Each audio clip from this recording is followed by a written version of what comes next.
Hello बच्चों, चलो इस प्रश्न को पढ़ते हैं। इस प्रश्न में पूछा हुआ है निम्नलिखित में से कौन सी इकाई निश्चित रूप से एंजाइम में पाई जाती है, और यहाँ पर आपके पास में 4 इकाइयां दी गई है। तो चलो सबसे पहले हम एंजाइम के बारे में देख लेते हैं।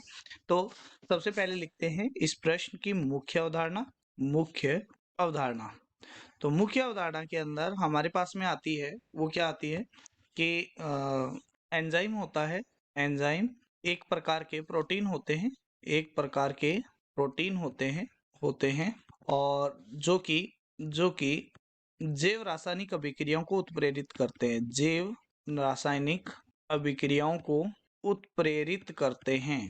तो अगर हम बात करें तो प्रोटीन होता है, वो प्रोटीन आपके पास में बनता है अल्फा एमिनो अम्लों के युग्मन से बनते हैं। ठीक है, से बनते हैं। ठीक है, तो जब दो अल्फा एमिनो एसिड आपस में जुड़ते हैं तो वो आपके पास में इस तरीके से जुड़ते हैं और इस तरीके से जुड़ते जाते हैं। तो ये जो बंध होता है इसे हम बोलते हैं पेप्टाइड बंध।